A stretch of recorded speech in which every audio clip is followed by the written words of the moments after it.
Hey everybody out in DA land, it's your boy Mike Crichlow.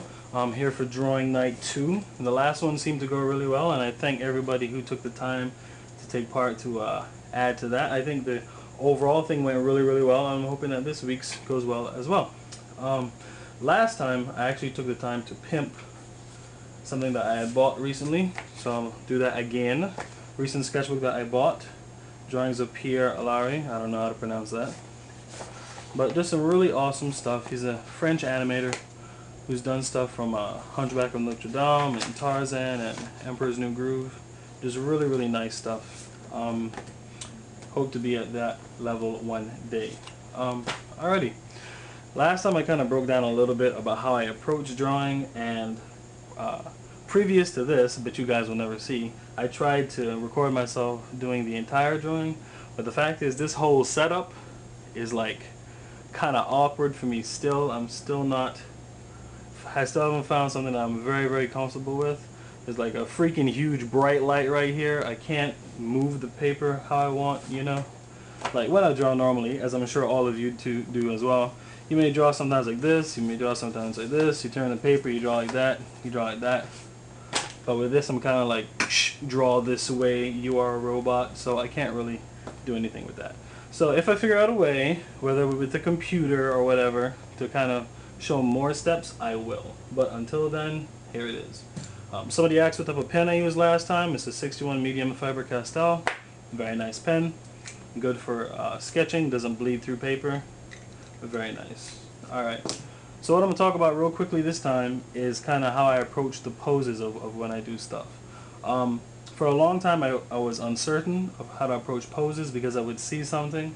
Even if I had the reference in front of me, I would see the pose, but I was unsure how to attack it.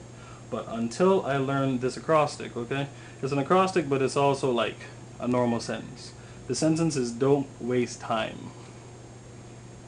Don't waste time. Okay? And that's just basically so you can remember W-A-S-T-E-T. The don't and the IME don't really help you with the drawing part, but trying to remember just that is kind of like difficult to do. So don't waste time is a cool way to remember how to attack poses. What this is for is an acrostic for W-A-S-T-E-E-T. That's weird. So you can kind of see I'm like drawing this way, so I drew the T sideways. Is weight, angles, straight against curve,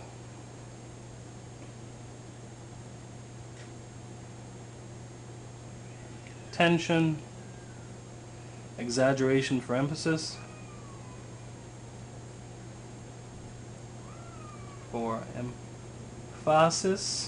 and thrust.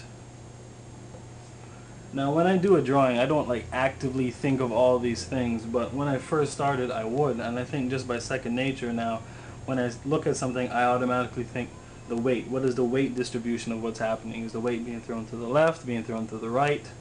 Or like, is it fatter at the bottom, fatter at the top? Stuff like that. The angles, basically what are the correct angles? Is it more horizontal? Is it more vertical?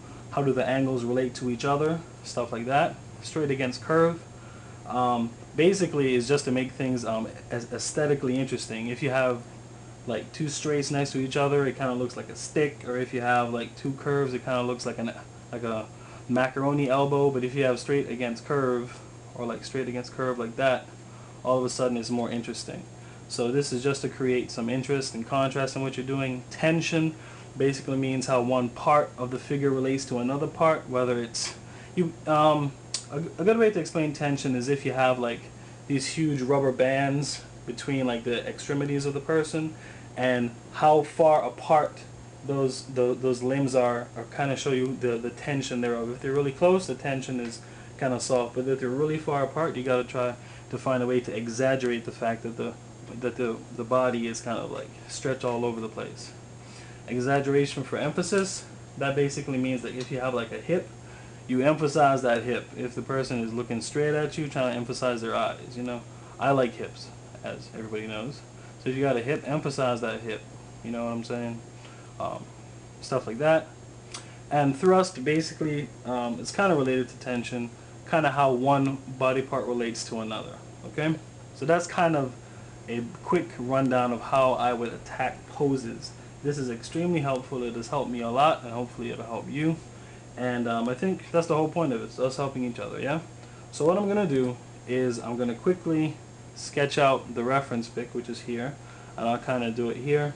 I may touch it up with some pen, but we'll see how things go.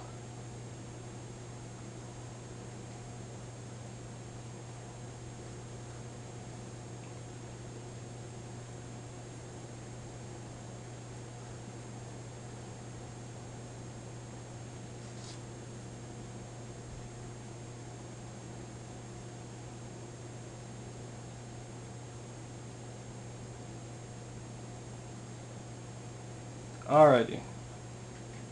So like 30 seconds in, or however long that was, this is how far most of my drawings are. A guy once told me that the excellence or the pro look of a drawing is established within the first minute you put your pencil to the page. It's not within like the hour or 2 hours or however long you take to draw. It is established and on the page within the first minute. So try and establish everything. The energy of the drawing, the proportions, how one part of the drawing relates to another. That's how I just try to throw everything on the page one time. Almost like a gesture drawing, but a gesture drawing kind of like in proportion, because gestures can be kind of crazy. But a gesture in proportion. Then I go back and I do rough pencils. Rough pencils, always from top to bottom. I always draw the head first and kind of work down this way. Even if the person's upside down or in a crazy pose, I always draw head first. I don't know, that just works for me. So let's see here. So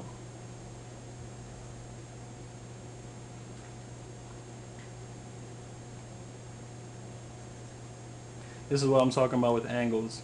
If you look at the reference, like this hand here, if for example I would have drawn it further up like this, I could see that this angle is wrong because this is closer to a horizontal.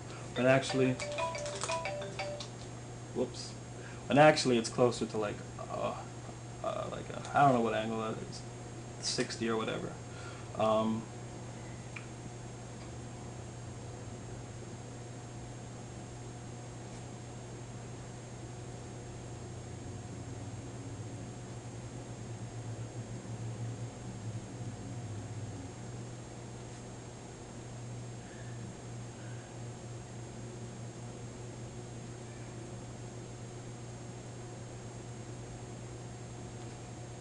Anyway, and I go back and work through all my proportions.